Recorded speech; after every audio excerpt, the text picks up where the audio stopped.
বাংলাদেশে কি আমি প্রথম ড্রাগনের কেক করলাম, নাকি আমার আগেও আর কেউ করেছেন? অবশ্যই কমেন্ট করবেন যদি কেউ করে থাকেন। হ্যালো এভরিওয়ান, আসসালামু আলাইকুম, welcome to our new video. আজকে অদ্ভুত একটা মাথায় চিন্তা ঢুকলো, আর সাথে সাথে আমি তো চলে আসলাম ড্রাগনের কেক করার জন্য। কয়েকদিন থেকে মনে হচ্ছিল যে ড্রাগনের কেক করলে কেমন হয়, কখনো তো খাই নাই বা কখনো তো কারো করা দেখি নাই।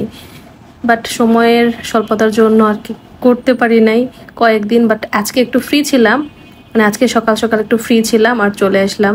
এখানে বেশ কিছুটা ড্রাগন কেটে নিয়েছি, তারপর কেক বানানোর জন্য যা কিছু লাগবে আর কি সব কিছু রেডি করে নিয়ে এখানে একটা কেক বানাতে চলে আসছি। আর যেহেতু ফার্স্ট টাইম, সো আমি এখানে 1 পাউন্ডে ট্রাই করছি, তার জন্য 2টা ডিম নিয়েছি। আর এই তো ডিমের কুসুম আর সাদা অংশ আলাদা করে নিলাম।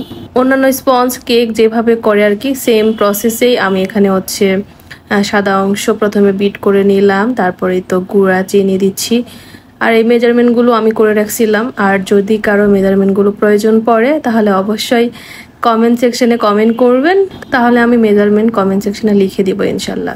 তো এখানে আমি সাদা অংশ প্রথমে বিট করে নিলাম গুঁড়া চিনি দিয়ে করছি, এখানে মানে স্টিপ করে নিচ্ছি আর কি। মানে এই অদ্ভুত চিন্তা ভাবনাগুলো যে মাথায় কেন আসে বুঝি না। মানে কয়েকদিন থেকে মনে হচ্ছিল যে ড্রাগনের দাম এত কম বাজারে, তো ড্রাগন দিয়ে কি করা যায়, বাসায় এত এত ড্রাগন জমা হয়ে আছে, মানে খাইতে খাইতে বিরক্ত উঠে গেছে। তো ভাবলাম যে কেক করি তো কেমন হয়, বাট এই কেকটা যে করবো সে সময় পাচ্ছিলাম না। তো সব কিছুর ফাঁকে আজকে সময় বের করে এই তো করছি। তো এখানে আমার হচ্ছে সাদা অংশটা স্টিপ হয়ে গেছে পারফেক্ট ভাবে। তারপর এখানে আমি হচ্ছে কুসুম দিয়ে নিলাম, কুসুম দিয়ে আবারও বিট করলাম। মানে এক কথায় স্পঞ্জ কেকের যেভাবে বেস তৈরি করে আর কি সেম ভাবে আমি এখানে করছি। কুসুম দিয়ে একটু মিশিয়ে নেওয়ার পর, মানে কয়েক সেকেন্ড আর কি মিশিয়ে নেওয়ার পর এখানে হচ্ছে রান্নার যেই তেল, মানে কেকে যে তেল ইউজ করি সয়াবিন তেল, সেই তেল দিলাম পরিমাণ মতো। আর এরপর এই তো এখানে হচ্ছে ড্রাগনের পিউরি রেখেছিলাম, এটা হচ্ছে ব্লেন্ডারে ব্লেন্ড করে রেখেছিলাম।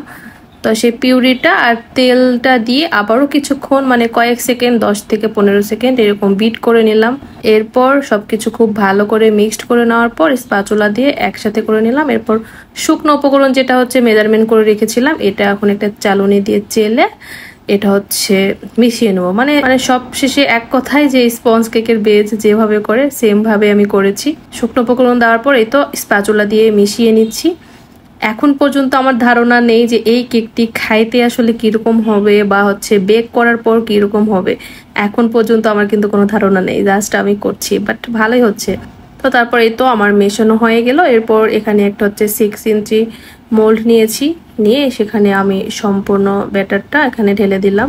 এখন এটাকে আমি বেক করে নিব। আর অবশ্যই কিন্তু আমি ওভেনটি আগে প্রায় 5 থেকে 10 মিনিটের জন্য প্রিহিট করে রেখেছিলাম। প্রিহিট ওভেনে এটা 30 মিনিটের জন্য বেক করে নিব 145 ডিগ্রি তাপমাত্রাতে। তো এখন আমি জানি না এটা হচ্ছে কিরকম খাইতে হবে। আমি হচ্ছে আজকের ভিডিওতে এটার বেজ এবং হচ্ছে ফিলিংস বানানো দেখাবো, ড্রাগনের ফিলিং বানাবো। তো ফিলিং আর বেজটা দেখাবো আমি নেক্সট ভিডিওতে, এটার ডেকোরেশন ভিডিও এবং হচ্ছে এটার রিভিউ শেয়ার করবো যে খাইতে আসলে কেমন হবে। তো এটা কেকটা আমি হচ্ছে ওভেনে বেক করতে দিয়ে সরাসরি চলে আসলাম চুলাতে ফিলিং বানানোর জন্য, কারণ যেহেতু ড্রাগন কেকে হচ্ছে ভিতরে ফিলিং ইউজ করব। সো এখানে আমি ড্রাগন ছোট ছোট টুকরো করে কেটে নিয়েছি।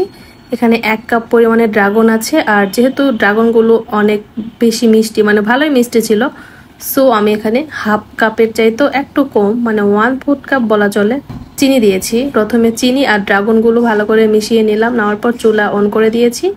আর এটা আমি হচ্ছে মিডিয়াম হিটে সম্পূর্ণ ড্রাগনটা মানে ফিলিংটা তৈরি করব। সো আমি হচ্ছে চিনি আর ড্রাগনগুলো মিশিয়ে নিয়ে ঢাকনা দিয়ে ঢেকে রেখেছিলাম। তারপর কিছুক্ষণ পর ঢাকনা খুলে এরকম হচ্ছে চিনিগুলো গলা শুরু করেছে এবং ড্রাগন থেকে পর্যাপ্ত পরিমাণে পানি বের হচ্ছে, মানে রস বের হচ্ছে আর কি। তো আবার এইভাবে কিছুটা স্প্যাচুলা দিয়ে এইভাবে নেড়ে চেড়ে দিলাম। তো এইভাবে নাড়তে নাড়তে এক পর্যায়ে থকবগে একবারে বলক উঠে যাবে, এবং আমি এখানে স্প্যাচুলা দিয়ে একটু এইভাবে ভেঙে ভেঙে দেওয়ার ট্রাই করছি। যেহেতু একটু বড় বড় করে কেটেছিলাম, চাচ্ছিলাম যে আরেকটু গোলে গোলে যাক, মানে সেজন্য স্প্যাচুলা দিয়ে একটু চেপে চেপে ভেঙে দেওয়ার ট্রাই করছি। আর দেখেন অনেক থকবগে কিন্তু বলক হয়ে গেছে।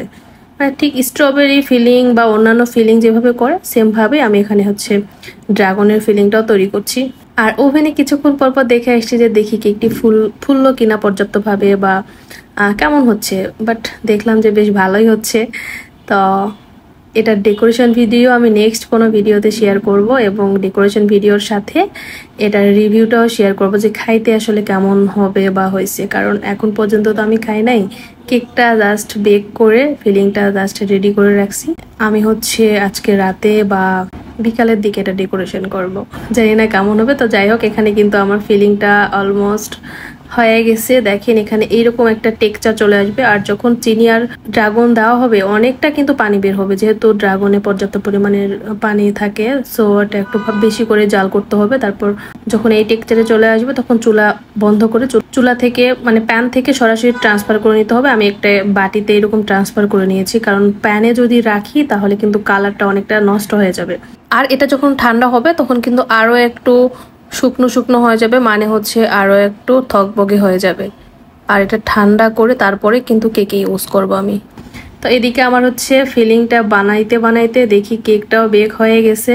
তো এখানে আমি মোল্ড আউট করে নিচ্ছি গরম গরম অবস্থাতেই, কারণ এটা যদি আমি গরম অবস্থাতে মোল্ড আউট না করি তাহলে কিন্তু কেকটা চুপসে যাবে। মানে সাইডে যখন কাগজ দেওয়া হয় মোল্ডে তখন কিন্তু সাথে সাথে এটা মোল্ড আউট করে কাগজটা ট্রান্সফার মানে কি বলে রিমুভ করে নিতে হয়, তা না হলে চুপসে যায় স্পঞ্জ কেকগুলো।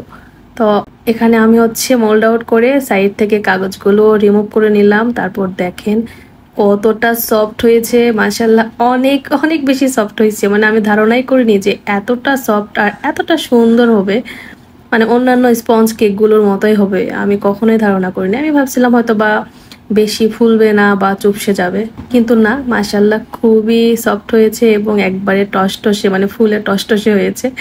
দেখেন আমার ভিডিও দেখলেই বুঝতে পারবেন। মানে অনেকটা গরম ছিল সেজন্য আমি ভালো করে দেখাতেও পারছি না, তারপরও দেখেন কতটা সফট হয়েছে মাশাআল্লাহ। তো এটা ডেকোরেশন ভিডিও নেক্সট কোনো ভিডিওতে শেয়ার করব এবং এটা খাইতে কেমন হয়েছে সেটাও নেক্সট কোনো ভিডিওতে শেয়ার করব। নেক্সট ভিডিও কে কে চান অবশ্যই কমেন্ট করবেন। আপনারা যদি দেখতে চান তাহলে আমি অবশ্যই শেয়ার করব। আর আপনাদের মধ্যে কে কে কখনো ড্রাগনের কেক বানিয়েছেন বা খাইছেন অবশ্যই জানাবেন, আমি একটু দেখতে চাই কে কে বানাইছেন। আর এটা ফুল রেসিপি এবং এটা ডেকোরেশন ভিডিও কে কে চান অবশ্যই কমেন্ট সেকশনে কমেন্ট করবেন। কথা হবে নেক্সট ভিডিওতে, সে পর্যন্ত আল্লাহ হাফেজ।